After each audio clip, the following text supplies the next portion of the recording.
Revue Starlight is essentially about the pursuit of one's goals and one's own happiness. It's about the roadmap to greatness and the struggles that will befall you along that journey. It's a story about Karen and all of her friends, but it's also a story about you.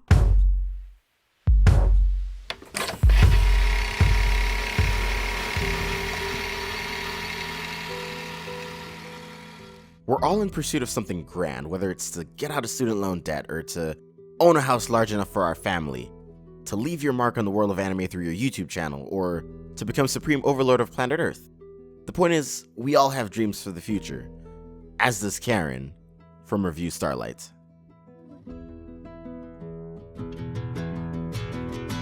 The driving force of Karen's unrelenting pursuit is her determination to become the top star.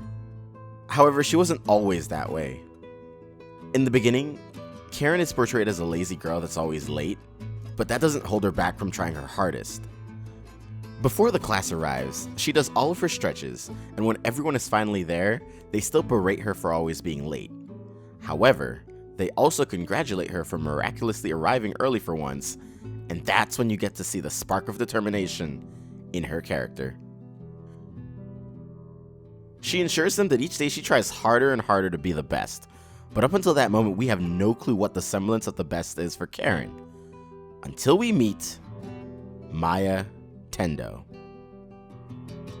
Karen looks at her as some sort of end goal or final boss, but also on top of that, Karen just wants to put on the greatest show.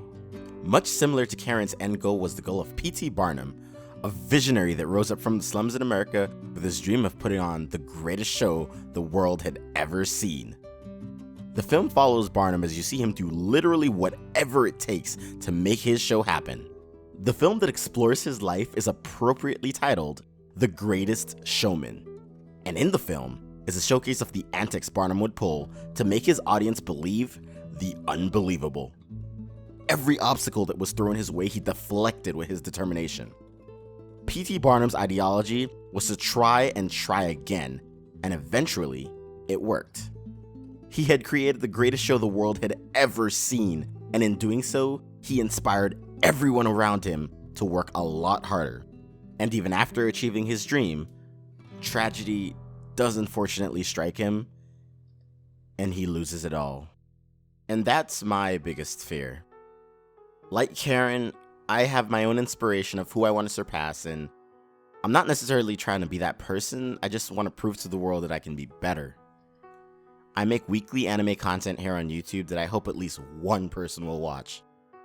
Seeing the numbers go up gives me a satisfaction of completing a video, and knowing that in each and every single one of my videos I try to do something different and work a little bit harder, I think that effort is subtly recognized by everyone that watches them, and that's why I have as many subscribers as I do now. However, losing all of this is as simple as 3 YouTube strikes. But I'll talk more about that later. To be clear, I'm not implying that discourages me at all. Especially not after seeing Revue Starlight. I mentioned Maya earlier as one of Karen's biggest inspirations, but she isn't the only girl that was originally inspired by Maya. In fact, the girls in the show see how hard each other are working, and it becomes exhilarating to watch them all work so hard to be the top star. Their perseverance shines through much like P.T. Barnum's, and it's rather evident how serious the stakes are for all of them through their battles on that stage. And each of these battles are much deeper than being just flashy, well-choreographed animated sequences. They are in fact revues, which are defined as light theatrical entertainment consisting of a series of short sketches, songs, and dances, typically dealing satirically with topical issues. So with that being said, let's explore them starting with the review of Hoshimi and Hakari.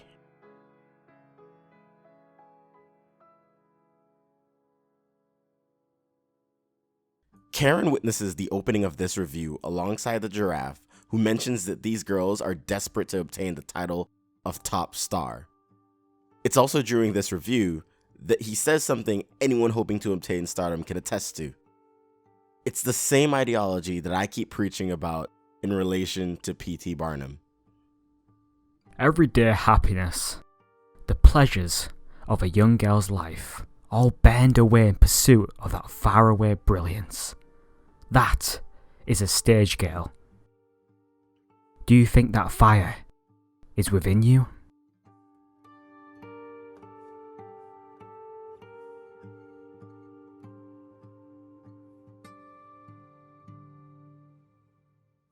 What this means is that sacrifices must be made to obtain fame. And the giraffe doesn't stop there. He continues by saying, Those that can't wake up on their own in the morning, those content with lesser roles, those people will not be called upon. And this is what literally puts Karen over the edge as she leaps forward and onto the stage. As she falls, the text that surrounds her that is written on the screen reads, I am reborn.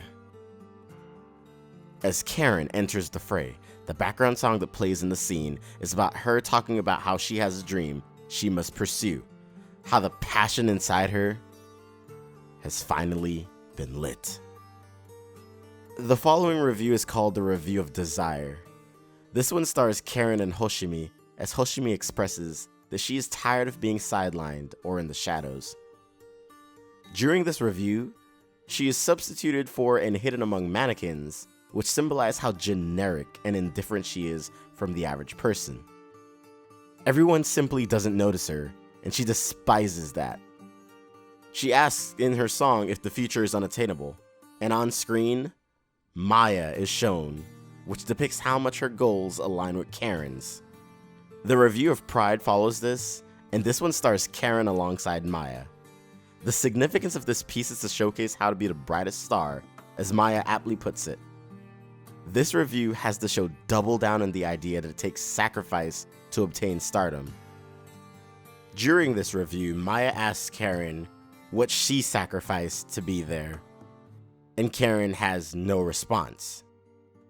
The visual representation in this battle is immaculate. Karen is always seen below Maya, which showcases their difference in talent. There are even points in this battle where Karen is trying to reach Maya, but she's just absolutely incapable of doing so. The distance between them is both literal and metaphorical. The Revue of Pride is ultimately about Maya telling Karen that friendship will not help you obtain the title of top star. In the end, Karen loses the battle as Maya proclaims, there is but one star that shines above all. The fourth review is titled The Revue of Jealousy, and its main focus is about Mahiru wanting to be recognized specifically by Karen. There's lots of subtlety in the cutouts in the background of this review, as we see Mahiru chasing Karen. She doesn't want to be left behind, and she feels that she's a more integral part of Karen's life than anyone else. This review presents itself as the most straightforward of all the others, but there is still a dichotomy present here. Mahiru wants Karen to go back to being lazy and unprepared, whereas Karen wants to keep looking ahead and move past that phase in her life. Mahiru also expresses in this battle that she only attended the academy because her grandmother wanted her to. She has no confidence, no talent, and no shine, so she feels that she needs Karen by her side to even feel a semblance of relevancy. And that brings me to myself. Sometimes I wonder if I'm just riding off the coattails and living in the shadows of people I admire. The end of this review is a reminder that I, much like Mahiru, am here because I have talent, and so do you. Next up is the Revue of Promise, starring Karuko and Futaba.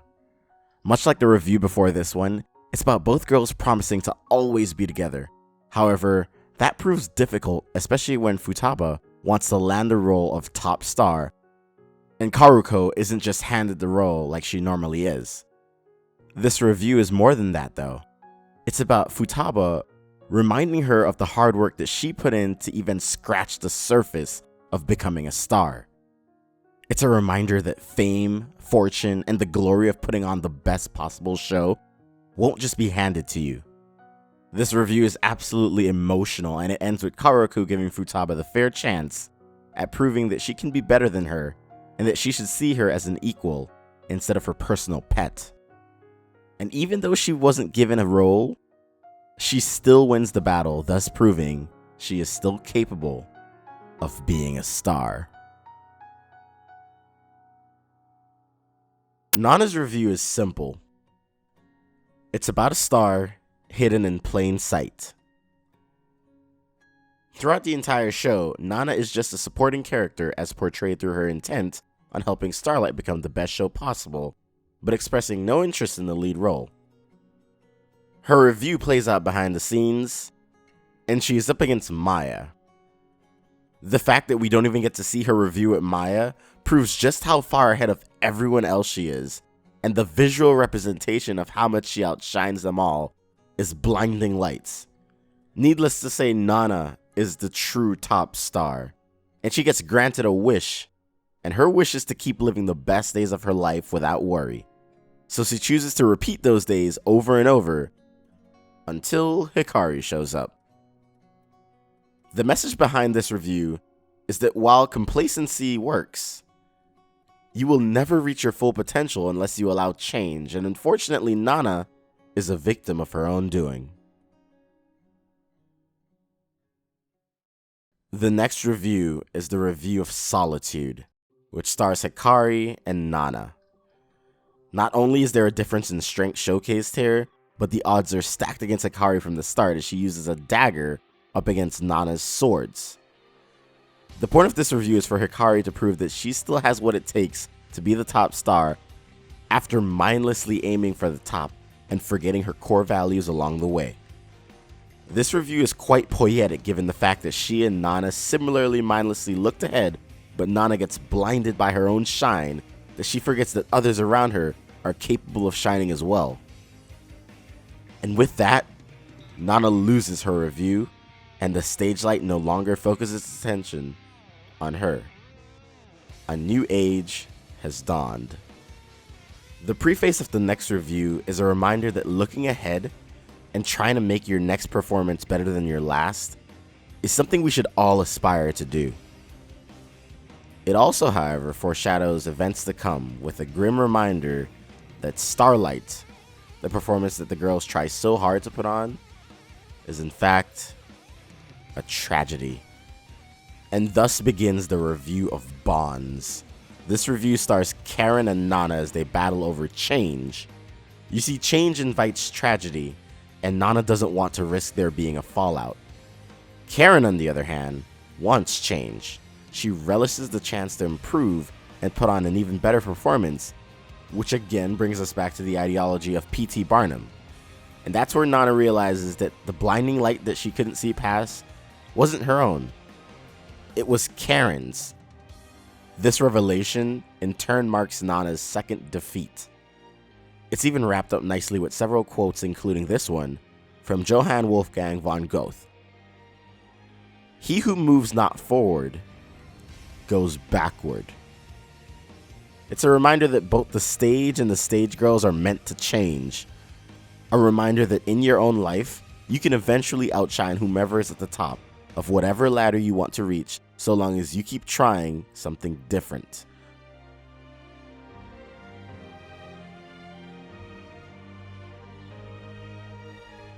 Following this is the review of Fate. This review is presented in the form of a duet between Karen and Hikari versus Maya and Claudine. The meaning behind this review is to showcase that everyone equally has a chance to shine. A reminder that if you work hard enough, you'll eventually be among people who can't stand to lose. Even though Karen didn't belong on that stage initially, her leap of fate at the start of the series helped cement her position there, allotting her the chance. That's ultimately what allows Karen and Hikari to win and realize their dreams of doing Starlight together. Or at least, that's what they thought. Commence the review of tragedy. The realization that only one person can be best. The unfortunate betrayal of Hikari towards her best friend. After this review, Karen is left searching for her friend for 7 months with no avail. Without her friend by her side, her shine also vanishes. Remember earlier when I said P.T. Barnum lost everything? Well, he did lose his motivation like Karen, but he didn't allow it to keep him down. Eventually, with the help of those around him, he started all over again and regained his ambition to create the greatest show the world had ever seen. And so he continued with that journey and invented what we call today the circus. Now, do you also recall what I said about Starlight? The girl's performance being a tragedy? Well, in the case of Starlight, art does imitate life, and much like how at the end of the stage play, one of the characters is trapped in a tower, Hikari is trapped on the stage of fate, the stage where all reviews have taken place. However, Karen eventually, much like Barnum, has her ambition reignited, as she doesn't give up and takes what I can only describe as the staircase of despair as she descends onto the stage of fate one last time. The final review is prefaced with the revelation that the tiara of stars holds absolutely no meaning. This final review is titled The Revue of Astral Sin. It's a reminder that you can be the top star, but only so long as the audience is willing to keep watching you. This battle also signifies the unfortunate downside of having the title of top star, as Hikari is seen attached to what can almost be described as puppet strings. It's as if she's barely human anymore and is only performing to maintain her title. Quite frankly, there's no passion left in her. However, don't discount Karen just yet. Even after suffering yet another defeat, she doesn't back down and gets back up. It becomes a reminder that even at the end, you can make it into a new beginning. Which leads us to the review of Gathering Stars, a review that, as much as I looked into it, I feel like it's meant to be left up to the interpretation of the viewer.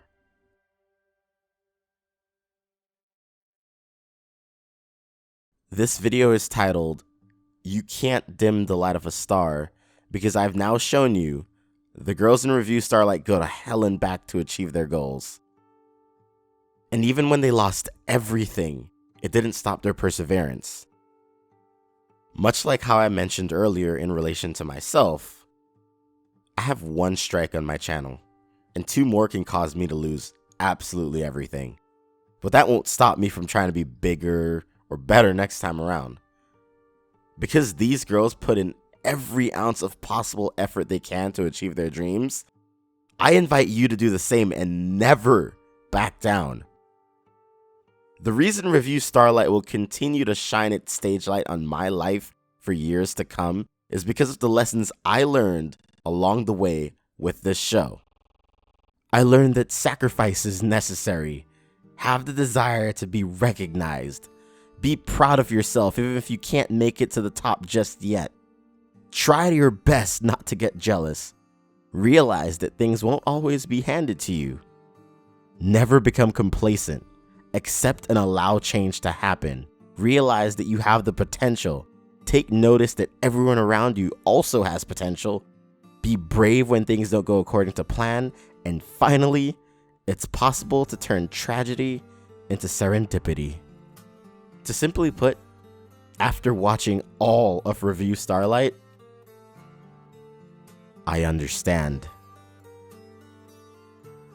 Now, before I go, I wanted to thank you guys for your overwhelming support in each and every video, and as much as I'm embarrassed to do this, I've also opened up a Patreon. Now, you guys have 0 obligation to pledge, but do know that if you do it, it would help me out greatly. I currently have 3 jobs. I work part-time hours at a low-wage job that doesn't even allow me to make rent each month. I also edit for other Anitubers like CDog VA, and I do freelance visual effects on movies and commercials you've probably seen already. And while those jobs help make ends meet, they take my time away from what I truly want to focus on, which is my own content. Again, you have no obligation to help me out, but if you wanted to, and if certain goals were met, I could do videos like this more frequently and wouldn't have to take up other jobs to make ends meet. I'll still be making videos regardless of my situation because I won't allow anything to stop me, but if you guys want me to make more ambitious videos like this one, it would truly help if you could just pledge whatever amount you possibly can. And like I said, you don't have to. It's fine if you don't. I'll still be here every weekend. Anyhow, adios, Weebtaku. And as always, see you next week.